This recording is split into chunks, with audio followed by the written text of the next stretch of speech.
प्रभु तेरी वाणी जीवन की रोटी, नैनों की ज्योति अंधेरा मिटाती।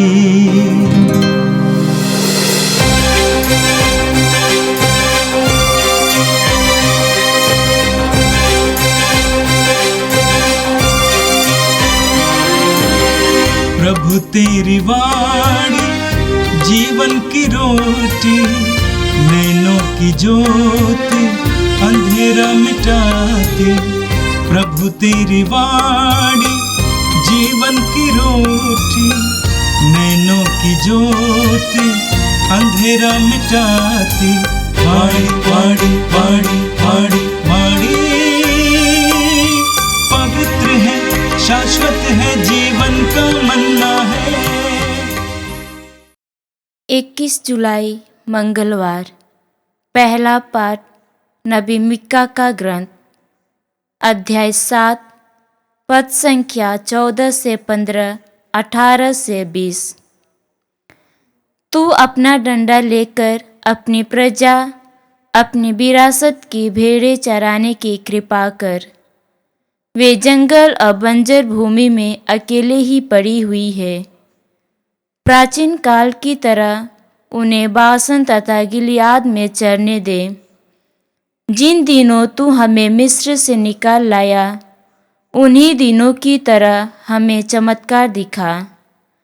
तेरे सदृश कौन ऐसा ईश्वर है जो अपराध हरता और अपनी प्रजा का पाप अनदेखा करता है, जो अपना क्रोध बनाए नहीं रखता बल्कि दया करना चाहता है, वह फिर हम पर दया करेगा।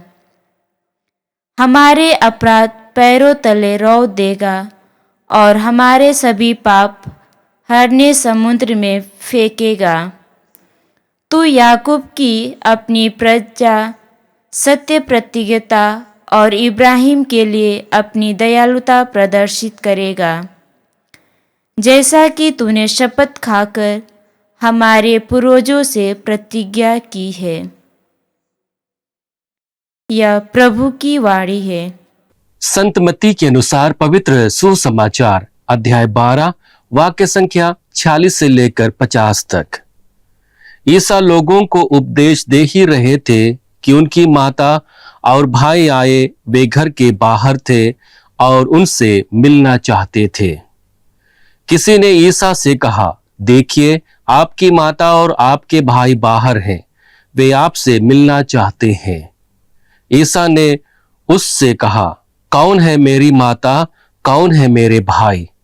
और हाथ से अपने शिष्यों की ओर संकेत करते हुए उन्होंने कहा, देखो, ये है मेरी माता और मेरे भाई। क्योंकि जो स्वर्गीय पिता की इच्छा पूरी करता है, वही है मेरा भाई, मेरी बहन और मेरी माता। यह प्रभु का पवित्र सुसमाचार है। ख्रिस्त प्रभु की जय। यीशु में मेरे प्रिय भाई और बहनों, हमारे जीवन में लगातार हम लोग ईश्वर की इच्छा को पूरी करने के लिए प्रयत्न करते रहते हैं। अपने दैनिक जीवन में, अपने व्यवहार में, अपने बातचीत में, सामाजिक जीवन में, आध्यात्मिक जीवन में, हर प्रकार के परिवेश में हम लोग हरदम कोशिश करते हैं कि हमारे जीवन के द्वारा ईश्वर की इच्छा पूरी हो। और ईश्वर की इच्छा को जानने के लिए हम लोग प्रार्थना करते हैं, मनन चिंतन करते हैं, ध्यान में बैठते हैं, पूजा पाठ करते हैं, मिसा पूजा बलिदान में भाग लेते हैं। और वह एक माध्यम के रूप में हमारे जीवन को ईश्वर की इच्छा से जोड़ता है। और यही वह एक माध्यम होता है जिसके द्वारा हम लोग ईश्वरीय इच्छा को जानने की कोशिश करते हैं और संस्कारों के द्वारा ईश्वर की इच्छा को जानते हैं और उन्हीं के अनुरूप अपने जीवन को बिताते हैं। जब हम इच्छा कहते हैं तो हमारे जीवन में बहुत सारी ऐसी कामनाएं, अभिलाषाएं होती हैं जो हमारी सोच पर और हमारे दृष्टिकोण पर आधारित होती है। लेकिन वहीं दूसरी ओर जब हम ईश्वरीय इच्छा की बात करते हैं तो वह ईश्वरीय योजना पर आधारित होती है और उसी को हम जानने की कोशिश करते हैं, अपने जीवन में आत्मसात करने की कोशिश करते हैं। मनुष्य होने के नाते हमारी इच्छाएं ईश्वर की इच्छा से भिन्न होती हैं। हमारी इच्छाएं सांसारिकता के प्रभाव में होती हैं और उसी के प्रभाव में होते हुए कभी कभी जो हमारी इच्छाएं होती हैं वे हमें पाप की ओर लेकर चलती है, ईश्वर से दूर भटकाती है। उसी के विषय में नबी मीका अपने लोगों को बताने की कोशिश करता है कि वे लोग ईश्वरीय इच्छा के विरुद्ध अपने जीवन को बिता रहे हैं और इसका परिणाम क्या हुआ कि ईश्वर ने उनका परित्याग कर दिया है। उनके जीवन में घोर कठिनाइयां आ गई हैं, कष्ट आ गए हैं और वे लोग कराहते हैं। उनके जीवन में परिवर्तन लाने के लिए, उनके जीवन में ईश्वरीय इच्छा की पूर्ति के लिए, उन्हें प्रेरित करने के लिए नबी मीका उन्हें बताना चाहते हैं कि उन्हें क्या करना चाहिए। हम अध्याय 6 वाक्य संख्या 8 में पढ़ते हैं, जहां पर नबी मीका ईश्वर की योजना को, ईश्वर की इच्छा को अपने लोगों के सामने रखते हुए कहता है, मनुष्य तुमको बताया गया है कि उचित क्या है और प्रभु तुमसे क्या चाहता है। यह इतना ही है, न्यायपूर्ण व्यवहार, कोमल भक्ति और ईश्वर के सामने विनयपूर्ण आचरण। संभवतः नबी मीका यहां पर ईश्वर के शब्दों को उनकी प्रजा के सामने रखते हुए कहना चाहते हैं कि उनके जीवन में न्यायपूर्ण व्यवहार आना है, क्योंकि वे लोग अन्यायी हो गए थे। उनका जीवन धन की ओर अधिक हो गया था। उनका जीवन जमीन की लेन देन पर अधिक हो गया था और इसी कारण से वे लोग पाप कर रहे थे, क्योंकि वे लोग स्वार्थी हो गए थे, क्योंकि वे लोग धन के प्रति लिप्त हो गए थे और यही कारण था कि वे लोग प्रभु के मार्ग से दूर हो गए थे। उनके जीवन में कोमल भक्ति नहीं रह गई थी, क्योंकि वे लोग दूसरे देवी देवताओं की पूजा करते थे, दूसरे देवी देवताओं पर भरोसा करते थे और इसलिए वे ईश्वरीय भक्ति से अलग हो गए थे। ईश्वर के सामने उनका जो आचरण था अब वह विनयपूर्ण नहीं रहा। वे लोग क्रूर हो गए थे, वे लोग अत्याचारी हो गए थे, उनकी भावना द्वेष हो गई थी और इसी कारण से ईश्वर के सामने वे विनयपूर्ण आचरण करने में असमर्थ थे। इसलिए यहां पर नबी मीका उन्हें एक मार्ग बताता है कि कैसे उनके स्वभाव में, उनके मनोभाव में एक परिवर्तन लेकर आने की अति आवश्यकता है, जिससे वे लोग ईश्वरीय योजना के लिए अपने जीवन को समर्पित कर पाए। नबी मीका यहां पर बताने की कोशिश करता है कि ईश्वर की इच्छा उनके आचरण से, उनके स्वभाव से संबंधित है और जब वे लोग ऐसे जीवन जीने में असमर्थ हो जाते हैं तो उनके जीवन में दुख दर्द आता है और इसी अवस्था में वे लोग ईश्वर को पुकारते हैं, ईश्वर के सामने अपनी प्रार्थनाओं को रखते हैं। हम अध्याय 7 वाक्य संख्या 7 में पढ़ते हैं, जहां पर वचन कहता है, मैं प्रभु की राह देखता रहूंगा, मैं अपने मुक्तिदाता पर भरोसा रखूंगा, मेरा ईश्वर मेरी प्रार्थना स्वीकार करेगा। यहां पर एक ऐसे व्यक्ति को प्रभु के सामने विनती करते हुए बताया गया है जो प्रभु पर भरोसा रखता है कि वह उसकी सुधि लेगा। इसलिए वह कहता है कि मैं प्रभु की राह देखता रहूंगा, उस पर भरोसा करता रहूंगा और ईश्वर मेरी प्रार्थना सुनेगा। ईश्वर क्यों उसकी प्रार्थना सुनेगा? यहां पर नबी मीका ईश्वर के दो स्वभावों को हमारे सामने रखते हुए कहता है कि ईश्वर अपनी प्रजा की सुधि लेता है। ईश्वर के सामने मनुष्य के पाप नहीं बल्कि उनके प्रेमी स्वभाव अत्यंत महत्वपूर्ण होते हैं। ईश्वरीय दया, ईश्वरीय प्रेम महान होता है, ना कि मनुष्य का पाप। और वह बताने की कोशिश करता है कि ईश्वर का स्वभाव मनुष्य के स्वभाव से विपरीत है और इसलिए वह अपने लोगों की सुधि लेगा। हम अध्याय 7 वाक्य संख्या 20 में पढ़ते हैं, जहां पर वचन कहता है, तेरे सदृश कौन ऐसा ईश्वर है जो अपराध हरता और अपनी प्रजा का पाप अनदेखा करता है, जो अपना क्रोध बनाए नहीं रखता बल्कि दया करना चाहता है। यहां पर नबी मीका ईश्वर के दयामय स्वभाव को अपने लोगों के सामने रखता है और कहता है कि तुम्हारे पाप से बढ़कर ईश्वर की दया है और उसी पर उन्हें विश्वास करने की जरूरत है। यहां पर वचन कहता है, तेरे सदृश कौन ऐसा ईश्वर है जो अपराध हरता और अपनी प्रजा का पाप अनदेखा करता है, जो अपना क्रोध बनाए नहीं रखता बल्कि दया करना चाहता है।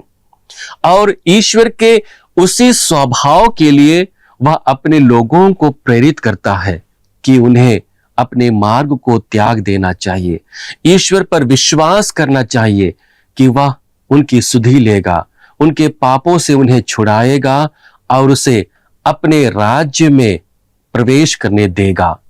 आगे हम वचन में पढ़ते हैं, वह फिर हम पर दया करेगा, हमारे अपराध पैरों तले रौंद देगा और हमारे सभी पाप गहरे समुद्र में फेंकेगा। यहां पर नबी मीका कहना चाहते हैं कि ईश्वर का स्वभाव लोगों के पाप को स्मरण करने का नहीं, बल्कि उनके पापमय स्वभाव को उनसे दूर करने का है।